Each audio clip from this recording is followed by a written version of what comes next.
Story zone, তোমার অনুভূতিদের খুঁজে নাও এখানেই।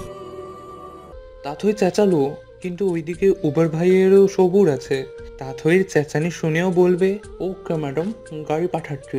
তবে তবে তবে 10 মিনিটে হবে না। আপনার লোকেশনে গাড়ি পৌঁছাতে মিনিমাম 40 মিনিট তো লাগবে ম্যাম। তুল্যর দিকে এবার বিস্ময়ে তাকালো তাথই। ফোনের ওপার থেকে হুবহু একই কথা বলা হয়েছে ওকে। কল কেটে নীরবে ফোন কান থেকে নামিয়ে নিল তাথই। গাড়ি থেকে নেমে দাঁড়ালো। তুল্য বিশ্বজয়ের হাসি দিয়ে লুকিং মিরর দেখে দু হাতে মাথার চুল উল্টালো, বলল, এইদিকে রোডের সংস্কার কাজ চলছে বেহেন। গাড়ি অন্য রোড হয়ে ঘুরে আসতে মিনিমাম 40 মিনিট লাগবে। তুল্যর বলা শেষ করার আগেই কিছু একটা ভাঙার আওয়াজ কানে আসে ওর। তৎক্ষণাৎ জানালা দিয়ে মুখ বের করে উকি দেয় ও। বাসার ঠিক সামনে মাটির ছোট্ট ছোট্ট টবে সাকুলেন্ট গাছ ছিল। সেগুলোর একটাতে তাথই লাথি ছুঁড়েছে, আর সেটা এক প্রকার উড়ে গিয়ে তুল্যর গাড়িতে লেগেছে। টবটা তো ভেঙেছেই, সেই সাথে তুল্যর সাদা গাড়িতেও দাগ পড়ে গেছে। তুল্যর মাথায়ও রাগ চড়ে যায় এবারে। চেঁচিয়ে বলে, জানতাম তুই গাড়িকেই তাক করবি। আর জেনেও তুই আমায় রাগাতে আসিস? আমি ইনফো দিয়ে তোকে হেল্প করছিলাম, damn. Go to hell with your help. এতক্ষণ বাসার ভেতরে থেকে চিৎকার চেঁচামেচি শুনলেও এবার বেরিয়ে আসলেন তৈয়বালফেজ। ভাঙা টব আর তুল্যর গাড়ির দাগ দেখে তার বুঝতে বাকি রইল না কী ঘটেছে। তৈয়বালফেজ তাথইকে উদ্দেশ্য করে বললেন, মায়ের মতোই হয়েছ, শুধু ভাঙতে জানো। তাথই এমনিতেই রেখেছিল। বাবার কথা শুনে টুপ করে ওর চোখ দিয়ে পানি গিয়ে বেরিয়ে আসলো। তুল্য বোনের চোখের জল দেখে গলা উঁচিয়ে বলল, বাবার মতোই বেশি হয়েছে অনুভূতি শূন্য। ছেলের জবাব শুনে ফোন কানে তুলে ভেতরে চলে গেলেন তৈয়বালফেজ। কলে তিনি কাউকে বলছেন টপসহ দুটো সাকুলেন্ট লাগবে। তাথইয়ের স্থির দৃষ্টি, তবে কাঁদছে নাও। তুল্য বলল, গাড়িতে ওঠ, প্রক্সি পরীক্ষা আছে তোর। আজ পরীক্ষা না দিলে সব মিলিয়ে ফাইনালে কম পাবি। তাথই হাতের পিঠে গাল মুছল। ওকে ঘুরতে দেখে তুল্য কিছুটা শ্বাস নেয়, কিন্তু সেকেন্ড 3 পেরিয়ে যাওয়ার পরেও ব্যাকসিটে উঠে বসে না তাথই। তুল্য আবারও জানালা দিয়ে উকি দিয়ে ওকে খোঁজে। দুবার ডাক লাগায়, কিন্তু সাড়া পায় না। তৃতীয়বার ডাকতে যাবে তার আগে মুখ রীতিমতো তালাবদ্ধ হয়ে যায় ওর।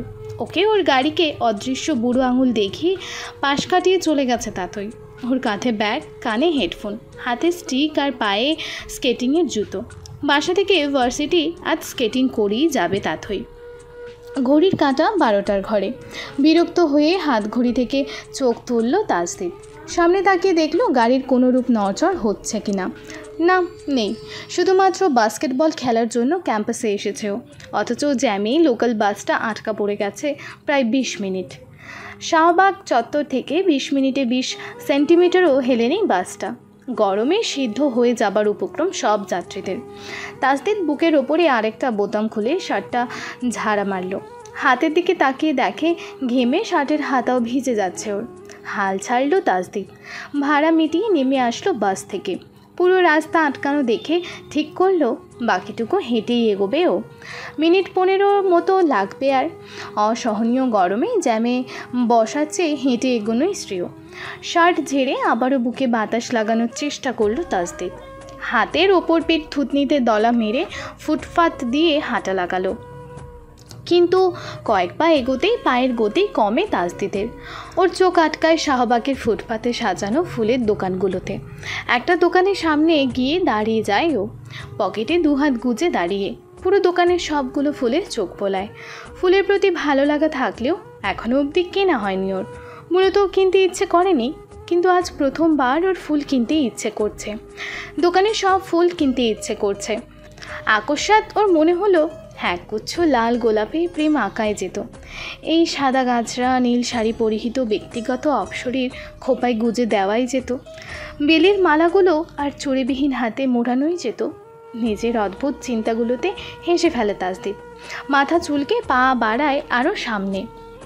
ঢাকাওয়ালা জুতোয় ভর করে ছুটে চলেছে তাথই। শখ হিসেবে শেখা স্কেটিং ওর জীবনে অনেক কাজে দিয়েছে। চরম বিষণ্ণতার রাতগুলোতে ফাঁকা রাস্তায় যখন ও স্কেটিং করতো, কিছুটা হলেও হালকা লাগতো ওর। আজ ওর পরীক্ষায় বসতে পারাটাও এই স্কেটিংয়ের জন্যই হয়েছে। বেশ ভালো পরীক্ষা দিয়ে মনটা ফুরফুরে ওর। তাথই দেখলো এদিকটার পুরো রাস্তা জ্যামে আটকানো। সকালেও এমনই ছিল, উবারে বেরোলেও ও ঠিকঠাক সময় ক্যাম্পাসে পৌঁছতে পারতো না। রুমন শার্লি ক্যাম্পাসেই। ক্লাস ব্রেকে মনটাকে আরেকটু প্রশান্ত করতে স্কেটিং করছে তাথই। উল্টো দিকের রাস্তার এক পাশ দিয়ে এগোচ্ছে ও। জ্যামে আটকে থাকা গাড়িগুলোর বেশিরভাগ চোখ তখন ওর দিকে স্থির। সেগুলোর মাঝে একটা স্কুল ভ্যানও ছিল। ভ্যানে থাকা 5-6 জন বাচ্চা তাতইকে দেখে হাততালি দিল। বাচ্চাগুলোকে দেখে গতি কমিয়ে দিল তাতই। হেসে চোখ টিপে দিল একবার। একটা বাচ্চা মেয়ে চেঁচিয়ে বলল, মেয়েটার সাথে বাকি বাচ্চাগুলো সায় দিল। তাথয়ের মেয়েটার কথা মোটেও ফেলতে ইচ্ছে করলো না আজ। আশেপাশের অন্য কোনো দৃষ্টিকে পাত্তা না দিয়ে বাদ পেয়ে ফুটপাতে উঠে গেল। বাচ্চাগুলো খুশিতে চেঁচিয়ে উঠল। তাথই 2 আঙুলে একবার নিজের চোখ আর একবার ওর পায়ের দিকে দেখলো ওদের। তারপর ফুটপাতের একটা ল্যাম্পপোস্ট এক হাতে ধরে কৌশলে ঘূর্ণন তুলে বেরিয়ে গেল। বাচ্চাগুলো একসাথে হই হই করে উঠল। তাথই ঘাড় ঘুরিয়ে ওদের হাসি দেখতে থাকে। ভুলে যায় ওর পা চলমান। কিন্তু হুট করে একটা বড় গাছের মূল চলে আসে ওর সামনে। হোঁচটকে হুঁশ ফেরে তাথইয়ের। 1 সেকেন্ডের জন্য সামনে তাকে চেঁচিয়ে বলে ওঠে, স্টেপ অ্যাসাইড। তাজদিদ হাঁটতে হাঁটতে শার্টের 3 নম্বর বোতামটা লাগাচ্ছিল। হঠাৎ সামনের দিকে ইংরেজিতে সরে দাঁড়াও শুনে হকচকিয়ে দাঁড়িয়ে যায় ও। এক পলক দেখায় চোখে পড়ে নেভি ব্লু টপস আর কালো জিন্স পরিহিত এক রমণী স্কেটিং শু পরে টালমাটাল গতিতে একদম ওর বরাবর অগ্রসর হচ্ছে। তার মাথায় উল্টো করে পড়া ফিতেযুক্ত ক্যাপ, 2 ঝুঁটি করে গলার দুপাশে দেয়া চুল, গলায় হেডফোন ঝোলানো আর হাতে স্টিক। তাথই নিজেকে থামাতে স্টিকের ধারার দিক দোকানের এক গাদা ফুলের ঝালরে ঝাঁঝিয়ে দিল। কিন্তু লাভ হলো না। ওর গতির জন্য পুরো ঝালরটাই চলে আসে স্টিকের সাথে। নিজেকে সামলাতে না পেরে তাজদিদকে নিয়েই মাটিতে পড়ে যায় ও। চোখ বন্ধ করে নেয় তাজদিদ। নির্দিষ্ট কারণে ওর মস্তিষ্ক চোখ খুলতে অসম্মতি জানায়। কিন্তু তাথইয়ের বিস্ফোরিত চাউনি। বাঁ হাতে স্টিক ছেড়ে ডান হাতে তাজদিদের শার্ট খামচে ধরে ও। বুকে জড়িয়ে যাওয়া মানুষটার বন্ধ চোখে তাকায়। তাথইয়ের মনে হতে লাগলো এই ছেলের বুকের বাঁ পাশ খামচে ধরায় ও নিজেরই হৃদস্পন্দনকে থেমে যেতে চাইছে। অতি সন্নিকটের নিঃশ্বাস বায়ুতে এই পুরুষ ওকে শ্বাসরুদ্ধ করতে চাইছে। প্রথমবার কোনো ছেলের ওর এতটা সন্নিকটে আসা ওকে সর্বহারা করতে চলেছে। পাশ থেকে দোকানি ছুটে আসছে তার ফুলের ঝালর ফেরত নিতে।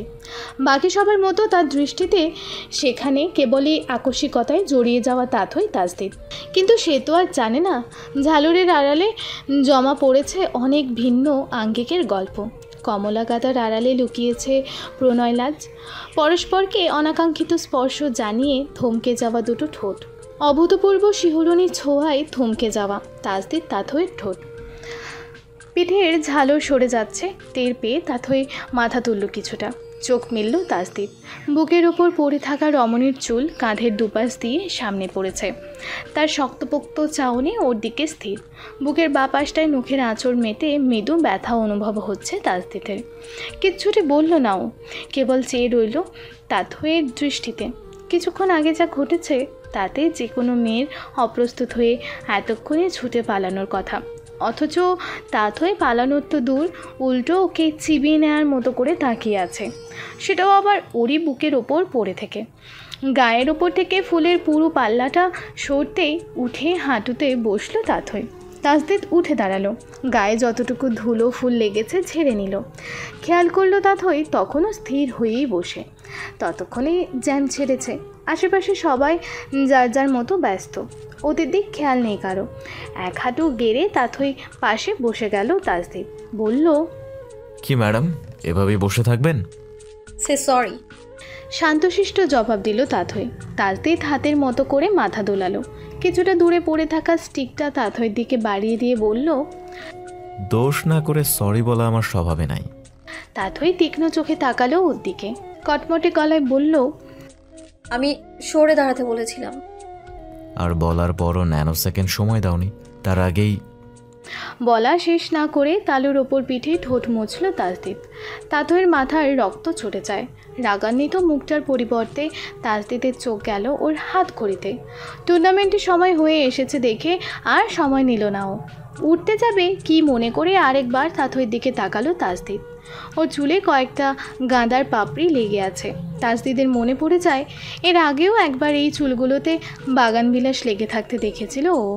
ইচ্ছে তো করে ফুলগুলো হাতে সরিয়ে দিতে, কিন্তু মুখে বলল, ক্যাম্পাসে অনেক জায়গা আছে, এরপর থেকে স্টান্ট করার প্রয়োজন বোধ করলে সেখানেই করো, মাঝ রাস্তায় না। উঠে চলে গেল তাসদিদ। তাথই রাস্তা থেকে উঠল না। অল্প বয়স্ক ফুলের দোকানে এসে বলল, এই যে আপু, আপনি তো আমার গাঁদার মালা সবগুলো নষ্ট করে দিছেন, এখন এগুলো কি করব বলেন? তাথই ঘাড় ঘুরিয়ে তাকালো। মালা সবগুলো পুরোপুরি নষ্ট হয়নি, শুধু যে দিকটায় রাস্তায় পড়েছিল পাপড়ি মুচড়ে গেছে সেই দিকটার, তাও কয়েকটার। ব্যাগ নামিয়ে সেখান থেকে 1000 টাকার চকচকে 5টা নোট বের করলো তাথই। রাগ নিয়ে নোটগুলো বাড়িয়ে দিল। দোকানের মুখের দিকেও তাকালো না। চকচকে চোখে টাকাগুলো হাতিয়ে নেয় ছেলেটা। মনের খুশিটা বাইরে চোখে মুখেও প্রকাশ পেল ওর। বড়লোকের ছেলেমেয়েদের রাগ অনেক কাজের হয়। গা ভর্তি রাগ নিয়ে নীরব ঝড়ের মতো ক্লাসের জন্য আবারও ক্যাম্পাসে ফিরল তাথই। শার্লি একাকী করিডোরে ছিল। রুমন নিজের ক্লাসে। এগিয়ে আসলো শার্লি।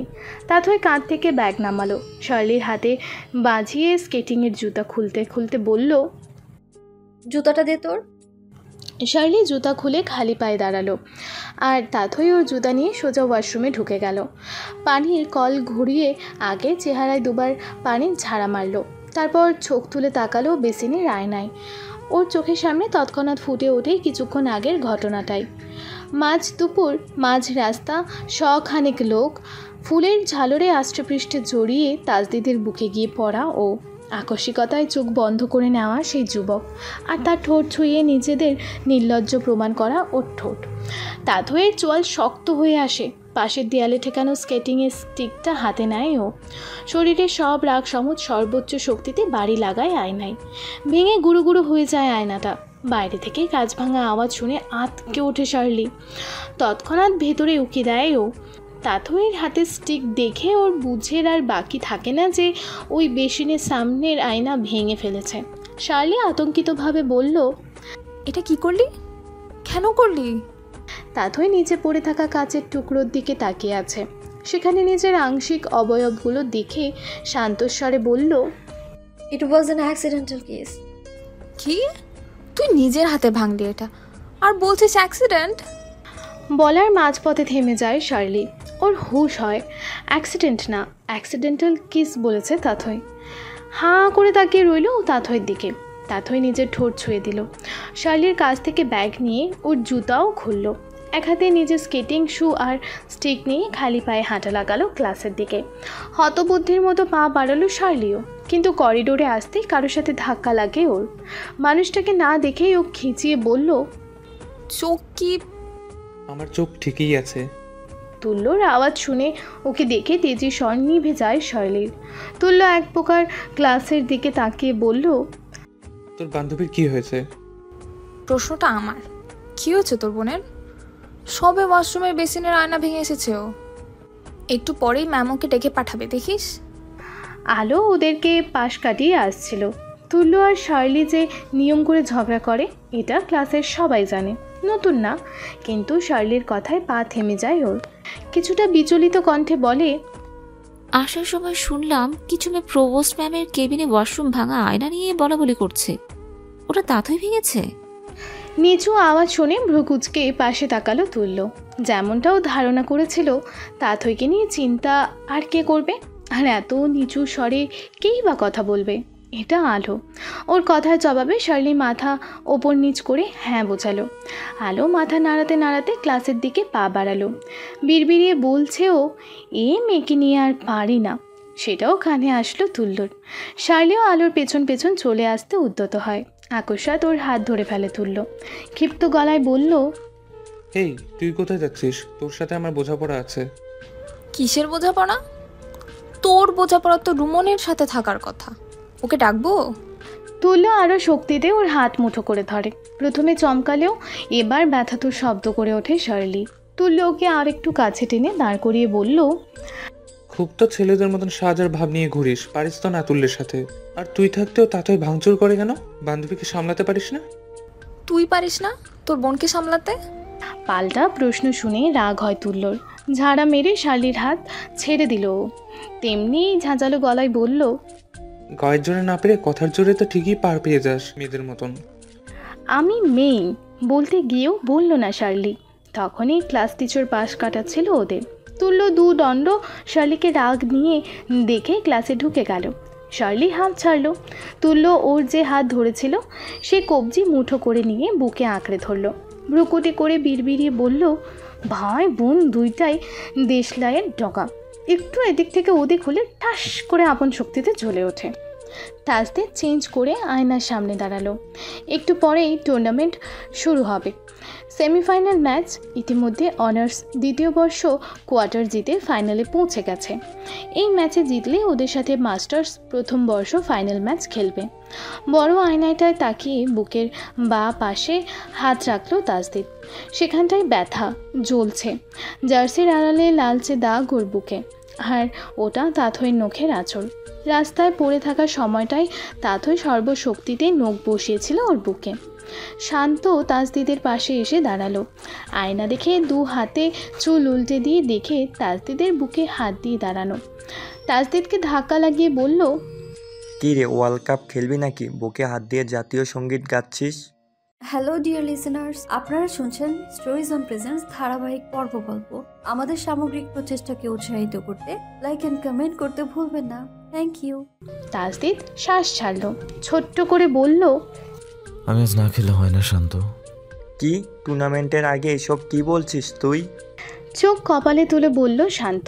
তাজদিদের বুঝ আসলো।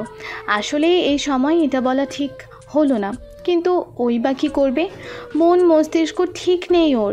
আর খেলতে গেলে খেলার ধাঁচ ধরে রাখাটা জরুরি। শান্ত বিচলিত হয়ে বলল, খেলবি না কেন তুই? আমি স্পেশাল রিকোয়েস্টে তোকে টিমে এনেছি। তুই এখন না খেললে টিম আমাকে ক্লাবে তাজদিদ, বুঝতে পারছিস? তাজদিদ একটু সময় নিল, তারপর স্বাভাবিক হয়ে হাসি মুখে বলল, এমনি বলেছি, খেলবো চল। শান্ত যেন হাঁক ছেড়ে বাঁচল। ঠিক সময় মতো কোর্টে নামলো দু দল। খেলা শুরু হয়, কিন্তু তাজদিদ শুরু থেকেই খেলা থেকে পুরোপুরিভাবে বিচ্যুত ছিল। এক অনাকাঙ্ক্ষিত রমণী অনাকাঙ্ক্ষিতভাবে ওর বুকে এসে পড়েছে। ওর বুকের বাঁ পাশ আছড়ে দিয়েছে। সেখানে না থেমে ওর ঠোঁটে ঠোঁট ছুঁয়ে গেছে। সে দৃশ্য, সেই মুহূর্তের রেশ তাজদিদের মাথা থেকে বের হচ্ছেই না। বল বাউন্স করাতে করাতেই আকস্মাৎ হাত থেমে যাচ্ছে ওর। বাস্কেটের কাছাকাছি গিয়ে অন্যমনস্ক হয়ে বল প্রতিপক্ষের হাতে ছেড়ে দিচ্ছে। মাথায় ঘুরঘুর করতে থাকা ভাবনার জন্য ঠিকমতো বাস্কেটে বল ছুটতে পারছে না। কলেজ ভার্সিটিতে আঙুলের ডগায় বল নিয়ে বাস্কেটবলের কোর্ট দাপিয়ে বেড়ানো তাজদিদ আজ খেলায় হারার বন্দোবস্ত করে দিচ্ছে। শান্ত প্রথমে বিস্ময় নিয়ে দেখছিল, কিন্তু এবার ওর রাগ হচ্ছে। অর্ধবিরতির ঘন্টা পেরোতেই তাজদিদ প্রচণ্ড বিব্রতি নিয়ে কোর্টের বাইরে এসে বসে গেল। শান্ত হনহনিয়ে এসে ওর পাশে দাঁড়িয়ে বলল, কি করছিস কি তাজদিদ? খেলছিস নাকি? খেলার মাঝখানে কোনো স্বপ্ন লুকে ভ্রমণ করছিস? তাজদিদ আঙুল কপালে ডলল, বলল, স্কোর কত? বাস্কেট করেছিস যে স্কোর জানতে চাস? স্কোরবোর্ড দেখ, ওরা 16-9 আগানো। তুই তো একটুও বাস্কেট করিসনি। পোলাপাইন ডিফেন্স না করলে এতক্ষণে 30-9 হয়ে যেত। তাজদিদ সেভাবেই কপাল ডলছে। টিটু একটা পানির বোতল নিয়ে আসলো। ও খেলছে না। বোতলটা তাজদিদকে দিয়ে বলল, কি হয়েছে তোর? কিসের টেনশনে আছিস? তাজদিদ পানি খেয়ে সামনে তাকালো। ওর চোখ গেল কোর্টের বিপরীত পাশের রাস্তায় দাঁড়ানো তুল্যর দিকে। ক্লাস শেষে ফাইনালের প্রতিদ্বন্দ্বী দল দেখতে কোর্টে এসেছে তুল্য। স্কোরবোর্ড দেখে তুল্য হাসি দিল একটা। তাজদিদের বিপরীত দলের টিম লিডারকে চেনেও। ডাক লাগিয়ে বলল, ভাই দেখা হচ্ছে ফাইনালে। বরাবরের মতন কালকেও আমরা টিম এটাকে খেলবে। টিম মেম্বারদের ডিফেন্স শিখিয়ে নিয়ে আসেন। তাজদিদ মুচকি হাসলো। তুল্য ধরে নিয়েছে তাজদিদের দল জিতবে না। সবচেয়ে বড় কথা তুল্যর আত্মবিশ্বাস। কী পরিমাণে আত্মবিশ্বাস থাকলে কেউ প্রতিপক্ষ দলকে গেম প্ল্যান বলে। তাজদিদ দেখলো তুল্যর ওপাশ দিয়ে তাথই স্কেটিং করে যাচ্ছে। ভাইয়ের কথা শুনছেও, কাঁধের ব্যাগটা ডান হাতে ধরেছিল তাথই। তাজদিদের সাথে চোখাচোখি হতেই ডান হাতের বৃদ্ধাঙ্গুল আর শাহাদত আঙুলের ছেড়ে এল দিয়ে বোঝালো তাথই, যার মানে লুজার, পরাজিত। তাজদিদ হেসে উঠে দাঁড়ালো, পানির বোতলটা টিটুকে ছুঁড়ে মেরে গলা উঁচিয়ে বলল, মিস্টার তুল্য। তুল্য কোটের বিপরীত পাশে দাঁড়ানো তাজদিদের দিকে তাকালো, গতি কমালো তাথইও। তাজদিদ তেমনই জোরে সোরে বলল, কাল ফাইনালে আমরা অ্যাটাকে খেলবো। আই থিঙ্ক এই ম্যাচের জন্য আপনার টিমের ডিফেন্স শিখে আসা উচিত। হ্যাঁ, তাজদিদের সম্মুখ প্রতিযোগিতার আহ্বান শুনে দুহাত মুঠো করে নিল তুল্য। ডিপার্টমেন্টের বাইরে ক্যাম্পাসেও ওর বাস্কেটবল খেলা নিয়ে নাম ডাকাচ্ছে, সেটা খণ্ডন হবার মতো কিছু কল্পনাও করতে পারে না।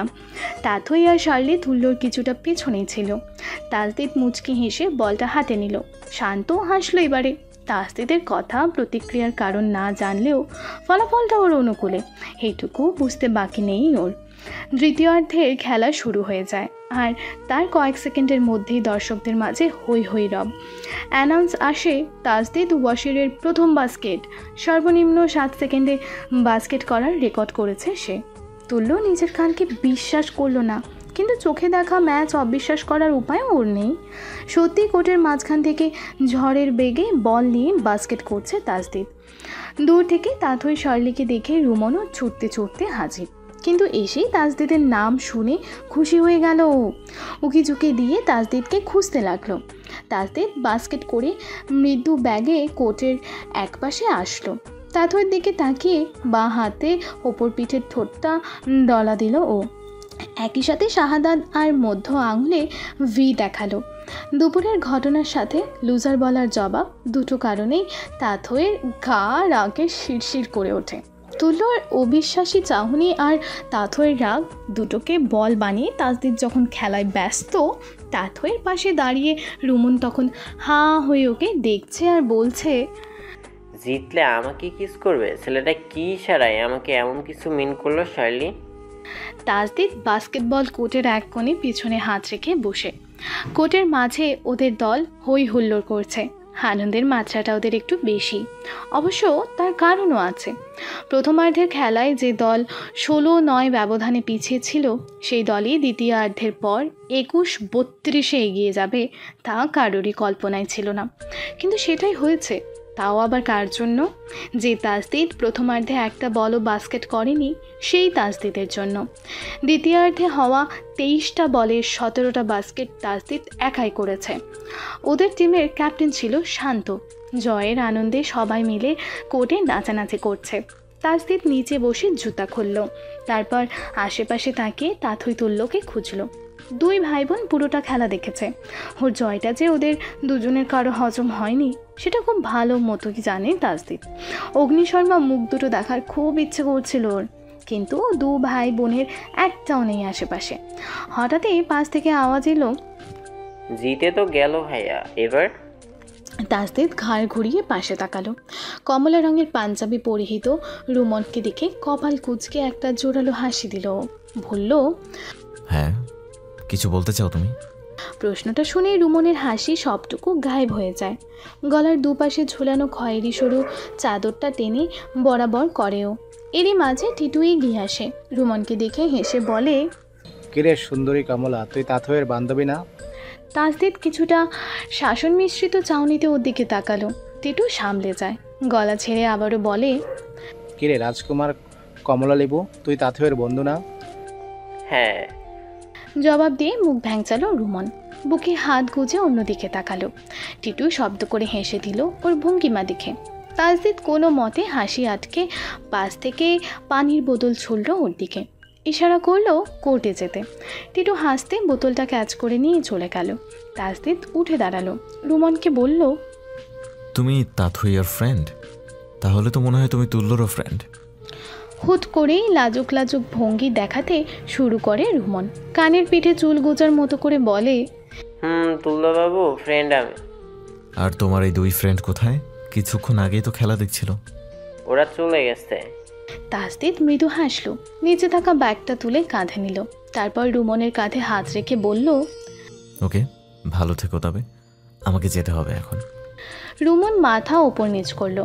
তাজদি তাকে কোর্টের মাঝে গেল, সবার সাথে সেকেন্ড 5 নাচানাচি করে ড্রেসিং রুমে চেঞ্জ করে নিল। চেঞ্জ করতে গিয়ে আবারও বুকের দাগটা চোখে পড়ে ওর।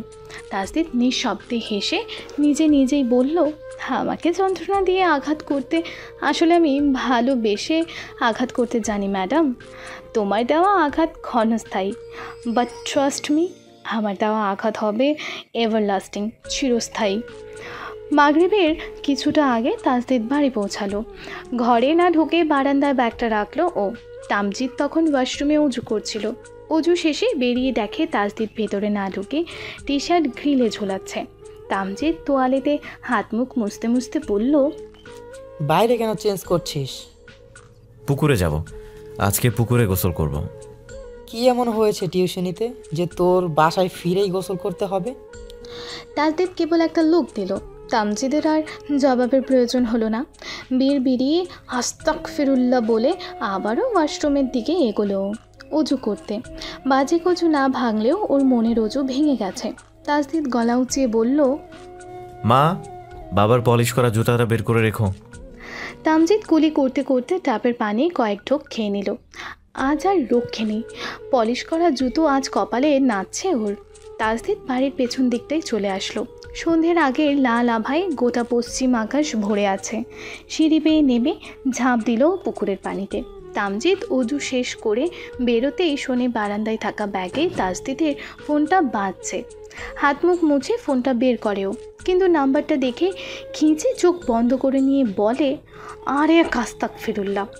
তামজিদ ফোন হাতে মায়ের ঘরের দিকে এগোতে এগোতে বলল, মা, রিঙ্কি আপু ফোন করেছে। মিসেস ওয়াসির জামা কাপড় ভাঁজ দিচ্ছিলেন। ছেলের কাছ থেকে ফোন নিলেন উনি।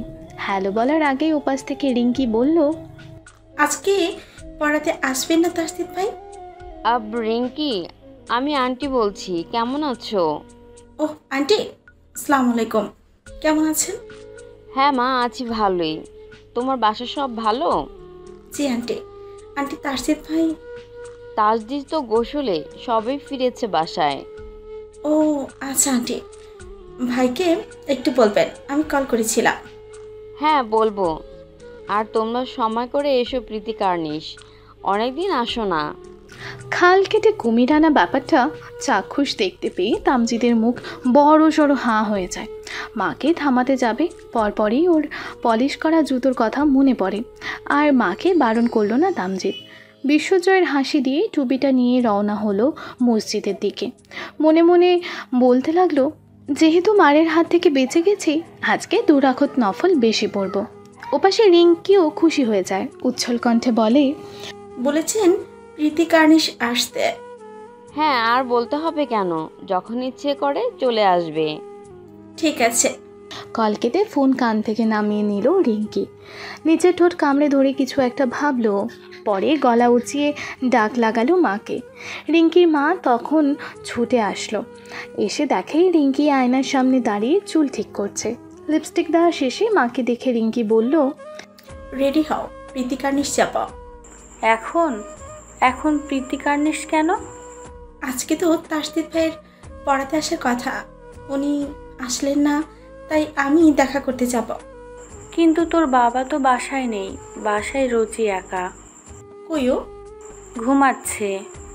ঘুমাতে দাও, ও ঘুম থেকে উঠতে উঠতে আমরা চলে আসব। কিন্তু রিঙ্কি মায়ের কথাকে পাত্তা দিল না। পার্স আর মোবাইলটা হাতে নিয়ে রুম থেকে বেরোতে বেরোতে বলল, তুমি না গেলেও সমস্যা নেই, আমি একাই যেতে পারি। যদি যাও 5 মিনিটের নিচে আসো। রিঙ্কি বেরিয়ে গেল। ভদ্রমহিলা পড়লেন মহা বিপাকে। রিঙ্কিকে ছোটবেলা থেকে স্কুল কলেজে তিনিই আনা নেওয়া করেছেন। বেলা ডুবেছে, মাগরিবের আজান পড়বে। এ সময় মেয়েকে একা ছাড়া মোটেও তার পক্ষে সম্ভব না। এদিকে রোজিকেও একা বাসায় ছাড়া যাবে না। উপায়ন্তর না দেখে স্বামীকে কল লাগালেন তিনি। সন্ধ্যাবেলা তুইও আলফ্রেড বাসায় ঢুকে দেখেন তুল্য ড্রয়িং রুমে সোফায় বসে টম অ্যান্ড জেরি দেখছে আর সিগারেট টানছে। সামনে টি টেবিলে অ্যাস্ট্রে, সেখানে শেষ হওয়া 6-7টা সিগারেট। পুরো ড্রয়িং রুম সিগারেটের গন্ধ ভরে আছে। 2 বার কাশি দিলেন তৈয়ব আলফেজ। ঘাড় উঁচিয়ে তাকালো তুল্য। হাতে সিগারেট নিভিয়ে পাশ থেকে এয়ার ফ্রেশনার নিল ও। সোফায় বসে আশেপাশে স্প্রে করলো ওটা। তারপর উঠে এলোমেলো পায়ে বাবার পাশে আসলো।